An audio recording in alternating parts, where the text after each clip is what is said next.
Ladies and gentlemen, welcome back to another episode of Under the Radar Season 3. Now, my video about the NBA Finals, and by the way, congrats to the Phoenix Suns for actually getting into the NBA Finals.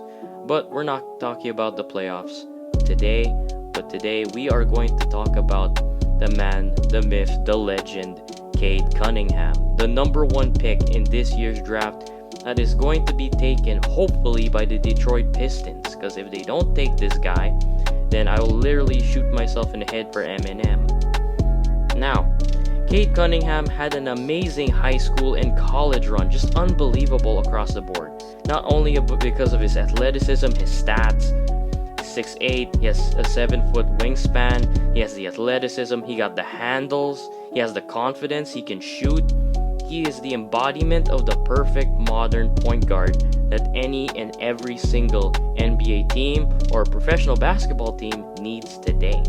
When I say needs today, I mean if you see a guy that plays like Cade Cunningham, or if you see Cade Cunningham on Amazon, add that to cart right now. And it is my honor to tell you, ladies and gentlemen, on how Cade Cunningham became a number one pick. In my opinion, Cade Cunningham has to be one of the most stacked number one picks to ever walk across the NBA stage. Cade attended Bowie High School in Arlington, Texas from his freshman season to his sophomore season, averaging 15.2 points, 6.4 rebounds, and 3 assists. He grabbed the District 4 6A Newcomer of the Year, and he also reached the 6A Region 1 Finals. Wow! In December 2017, he suffered an injury while attempting a dunk in a tournament in Houston, Texas. He ended up finishing his sophomore season with 18.8 points, 8 rebounds, and 5 assists. Also getting District 4 6A Co-MVP in the Texas Association of Basketball and Coaches All-Region Honors, in short, TABC.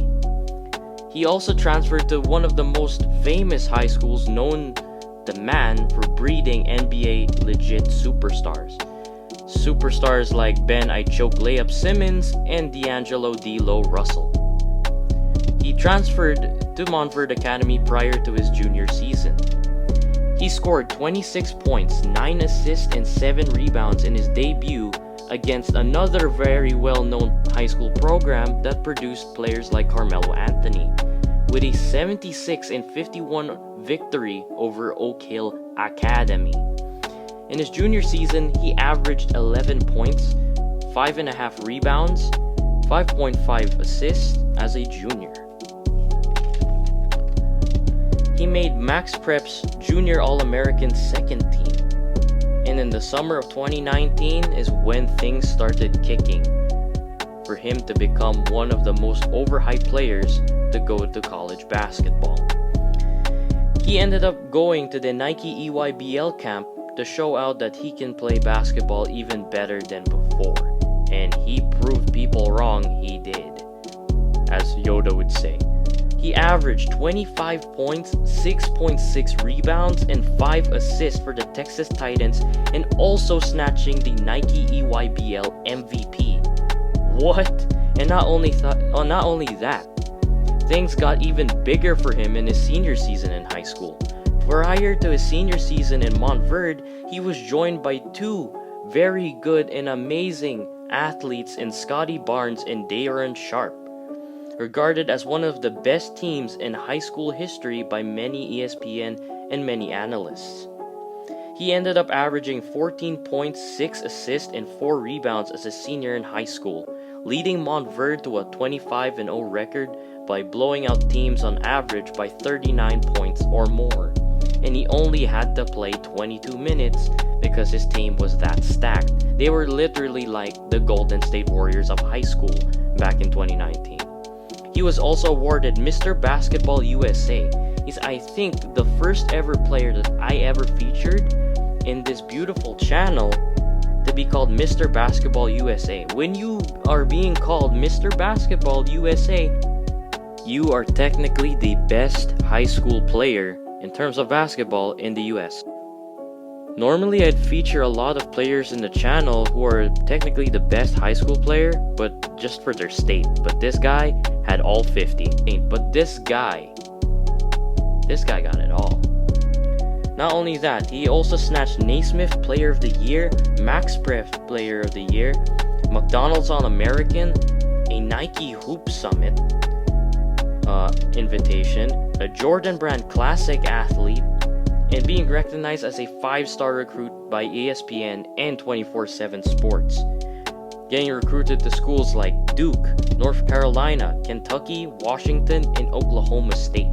Everybody expected Cade, since he was a pretty darn big name going into college, to go into the triad. The triad, which is basically called, in my opinion, Duke, North Carolina, and Kentucky. Normally, people around Cade's caliber would select any of the 3 schools, but instead, he ended up going to Oklahoma State. Yes, Oklahoma State is not the best place to play in. I mean, it's a bit unknown. Yes, they had Marcus Smart, but aside from Marcus Smart, not a lot of people cared about Oklahoma State until Marcus Smart came to the NBA. Now, he went to Oklahoma State for only 2 reasons. Number 1, his brother Conan was actually the assistant coach since November 5, 2019. And number 2, he wanted to place Oklahoma State on the map. He wanted people to know that he was going to kick other Division I programs' ass with a smaller school. Now, since Oklahoma State during November to October, basically the latter parts of 2020, were on a postseason ban, Cade had to pause his college debut.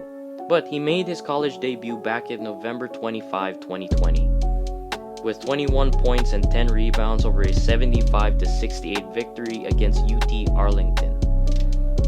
He once scored 40 points and 11 rebounds in an overtime victory over Oklahoma, the big brother of the Oklahoma State college basketball scene.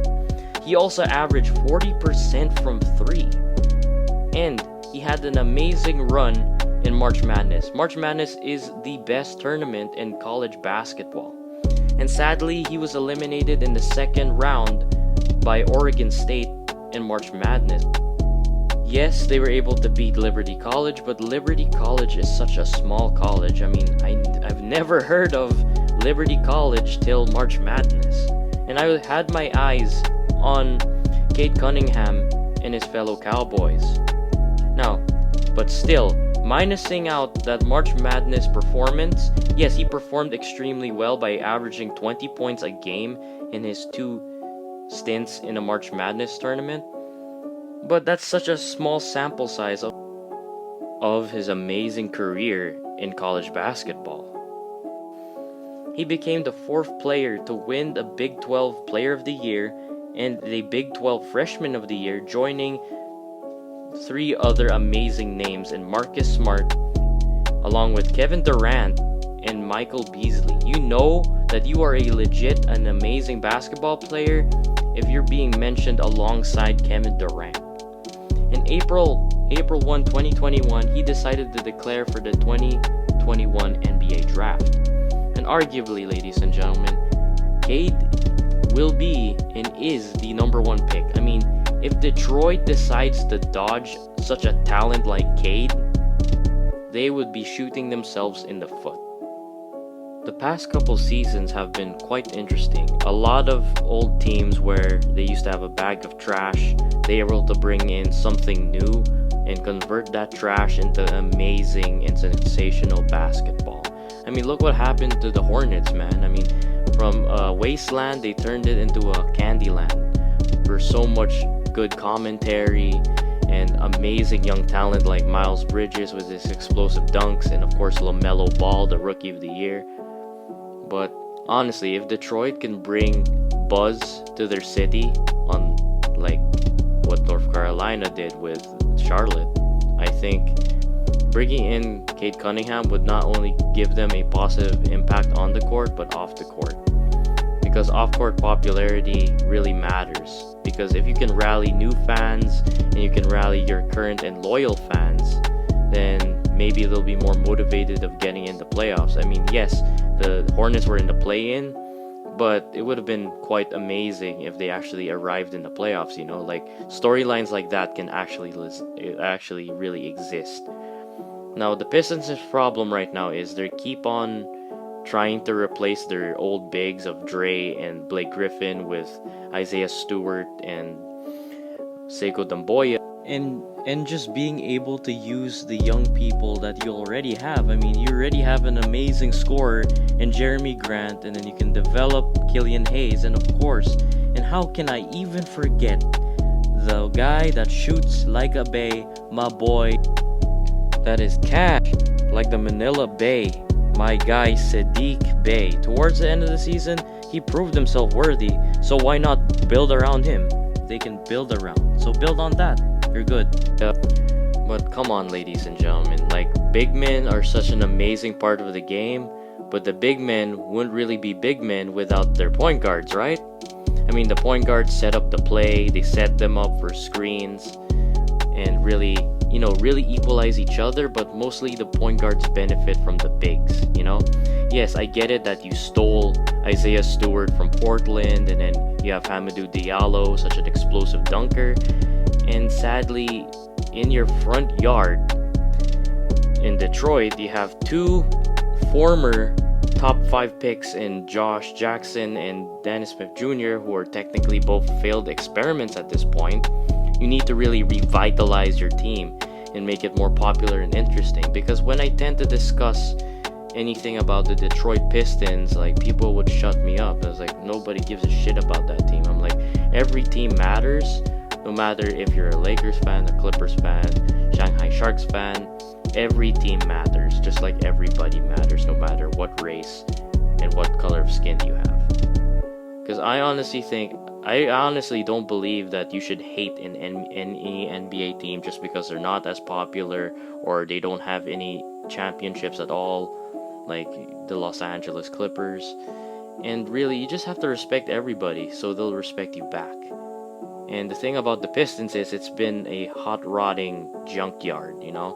Motor City hasn't been interesting since the early 2000s in that amazing 2004 championship run. But aside from there, it's just been really fucking boring. I mean, you had Andre Drummond waste his prime years and throwing him to the Lakers with not much of a good performance to back it up, you know? And bringing in Cade Cunningham would make their 2-guard position even easier. So Jeremy Grant doesn't have to really score 20 points all the time, and Killian Hayes can sort of deal with the NBA style of basketball, since Killian is very used to European basketball. And I think if you have Cade Cunningham, he'll be that midpoint that they can eventually take you to the playoffs, but maybe that's a couple years from now. But I see this, if they take Cade Cunningham, they're definitely an NBA playoff team. I'm not actually saying that they'll actually make the championship and win it all, but maybe just have some first round, second round experience, you know, and then get eliminated, you know. There's some sort of spark of optimism and hope for the fans of that team. Hit the like button if you loved today's video. I am enjoying making every single video for you ladies and gentlemen, and I shall see you all next week. Have a great weekend.